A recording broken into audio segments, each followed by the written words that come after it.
This is Corolla DeVille, and you're watching Inkwife TV. I love Harry Potter. I'm a really big fan. When my client came to me and said he wanted a Dobby tattoo, I got really excited. And he said he wanted me to design something where it had Dobby doing the snap and then disappearing into a cloud of smoke behind him.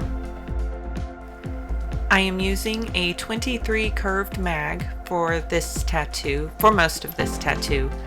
I'm running my machine at around 5 volts.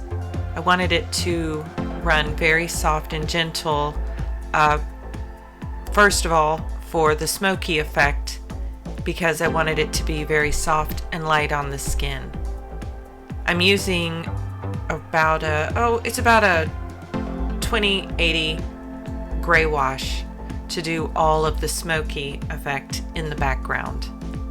And I'm using the pressure of my hand and the number of times that I go over the area to variegate the darks and in the smoke, how dark it is, and how the translucence versus the opacity of the smoke.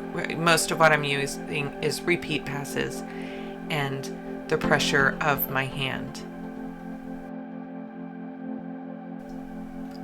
His clothing is going to be disappearing. In this first episode, or in the first session of the tattoo, I only got the gray wash into his clothing. I mainly focused on getting all of the black and gray work into the fabric of his shirt and the smoke behind him. And then further on, I work on the skin tones of his arm and in his face. I work on those details and leave the back area a little bit blank, and I will finish that up in a second session, which we have scheduled for right after Christmas, so we won't have to wait too long in between seeing part A and part B of this project. I'm not using a liner on any of the edge of his body. I used my mag to chisel in next to the edges between the shadow behind him and the edge of his arm. When I was in my 20s and 30s, I went into a very deep study of photorealistic painting, and I painted a lot of portraits and a lot of nature scenes. And it was in that study that I learned that nature really has no hard edges. Everything is always just slightly softly blended together at the edges. So when you're trying to work towards a realistic tattoo, in most cases you'll want to take the hard edges out and keep even straight lines, keep the edges just a little soft next to each other, and you will end up with more realism. Just save the hard edges for the few places where it really counts in the details. I'll say a few words on tattooing the smoke effect behind him. You start by only tattooing in the negative spaces, and then after you've tattooed in the negative spaces, you can lay a few extra layers of details on top of that, where smoke would be going on top of itself, a little closer to you and a little farther away. But in a lot of the smoke effect of tattoos, when I do it, most of it is negative work, and then I can put a few shadows and highlights into it later to give it more shape. But it's pretty tricky on the brain the first time you try to do an effect like that, or a smoky effect. It's kind of like working backwards. So my first advice is take your time and pay attention to the details. Make sure you're not in the wrong area. For the spark on the tip of Dobby's fingers to look like it is glowing, I needed to put a shadow in behind it. So that's the first thing I had to do, is work all around the little flashy bits and give it some darkness behind it, so that when I put a little bit of color in it, it would look like it's shining out of the darkness. Once all the shadows in the background were in place, I began to form the shape of his little muscles and the shadows in his arm. I began that with using a medium flesh tone to create the shadows and curvatures. And there you go.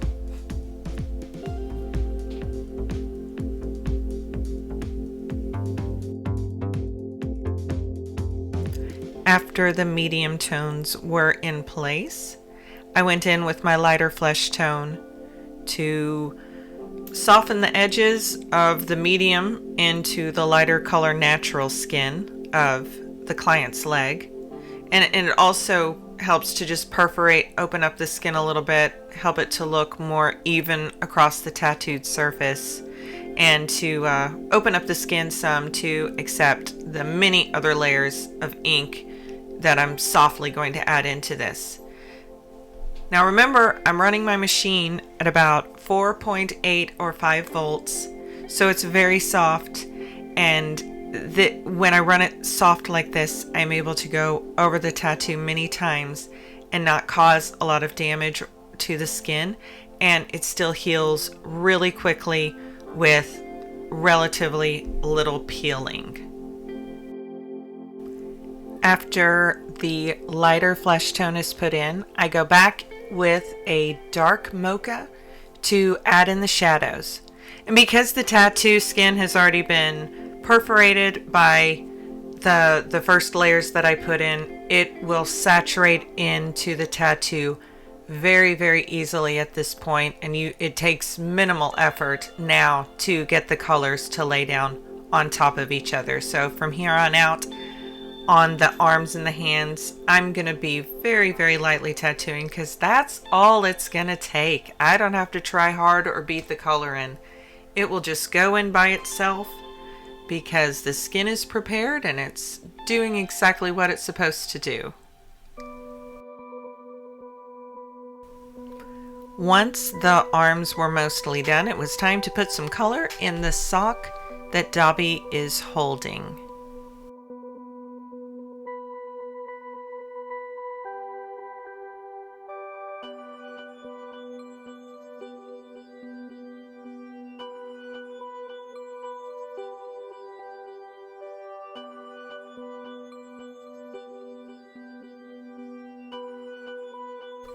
With the sock completed, it's time to add some more highlights to the arm down there at the bottom. I liked to not bring the shadow all the way to the edge of the arm. I wanted to put a little bright flesh color right on the edge. It just gives the idea that there's a secondary light source somewhere, and it helps the arm, the full shape of the arm, stand out a bit more. I had a paper towel also over Dobby's face as I was tattooing this arm, because for part of it, as you can see, the stencil's getting very light, and I was afraid that I was going to rub his little face off. Now that I'm ready to work on his face, though, I went in with, I used the dark mocha brown to draw some of the lines around his nose and mouth, and then the gray wash to draw some of the details around his eyes. I can make up the wrinkles in his face. If they're not perfect, you probably won't notice that much, but you will notice if his eyes are off or if his nose or mouth is off. So that was incredibly important that that part got right. So I set in right there to save that portion of the stencil. Now I am ready to begin putting the shapes in his face. Once again, I used my medium flesh tone to create the main dimensional shapes in his face. Later, I will add in the lighter tones and then follow up with the darker shadow tones.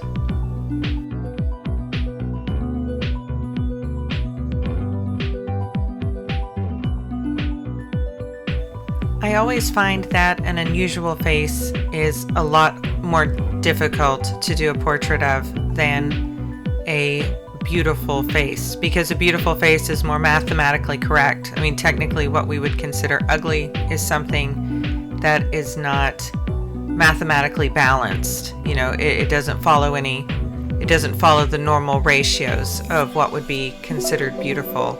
So you have to think outside the box and not rely on your normal patterns of making a portrait when you're doing a face that is, you know, considered misshapen or unusual. And you know, this was the case. I had to check the reference all the time to make sure that I wasn't off, because I could easily make his features too soft or too gentle looking when they needed to be kind of hard and wrinkled and craggy.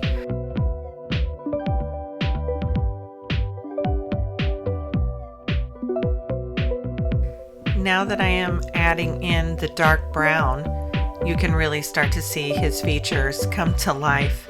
Because we have a bright light in the front, I'm able to make the shadows really dramatic and harsh. And I enjoy that. I think it gives the tattoo extra life and some extra longevity, because you have a lot of dramatic contrast in the colors that we're using.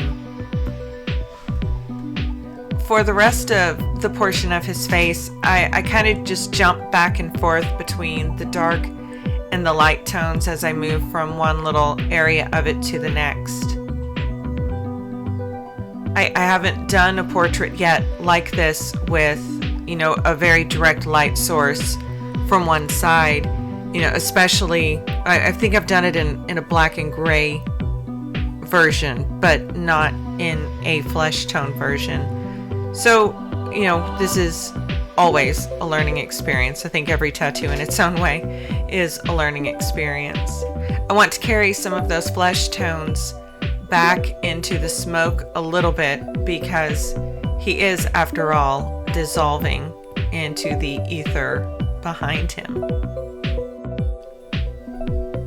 Here I'm adding the details around his mouth quite painstakingly. As you see, I look up pretty much after every little bit of move that I make, because I'm double checking where the shadows are supposed to go, because I want it to be wonker jawed in the way that it's supposed to be, not in some weird sort of way. So anyway, I was being extra careful, double checking.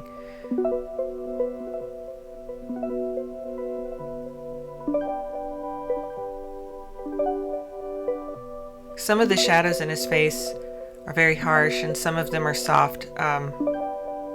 I was checking my reference very, very often so that it didn't, I don't know, in my mind it could have gone wrong really fast. So I was being very, very, very careful.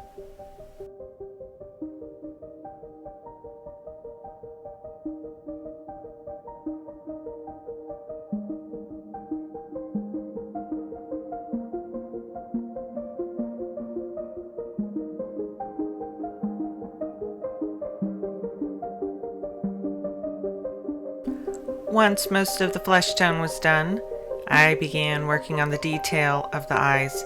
And I'm really sorry that my head is in so much of the view of these shots. Like it's terrible.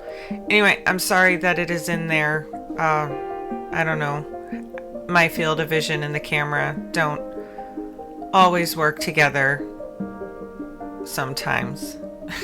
Anyway, I had put in the details of the eyes beforehand with a gray wash, so I filled in that black first and in the pupil, and then went around with a bit of gray wash to give his rather bulbous orb eyeballs some shape. Usually when I do a portrait, I start with the eyes, but for whatever reason, I guess because Dobby is Dobby, I went in reverse this time. And it was kind of neat to see it come together in a way that I don't usually work. Usually I go straight into the eyes and then build the face out from there. But this time I went inward. I don't know, maybe it's because he's a house elf. maybe his magic works different. I don't know. Either way, he turned out fine. Some white highlights in his eyes, and his little face is mostly done. Oh, look there. Now he's kind of coming to life. Oh, and little bits of highlights on his mouth too. And nose, of course.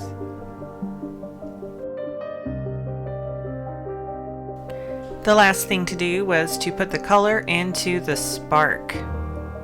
Well, the last thing for this session. Next session, we will be putting color into his shirt, and I'll probably put some blue and gray into the smoky background behind him because I just feel like, although it's awesome, it's a little bit flat and it could be way better. For the spark, I worked some orange into the outer edge and then worked mango into the inside where it would be brighter. A few more white highlights on the face and he was about done. He just needed a little bit more reflection on him to bring some of his little features forward.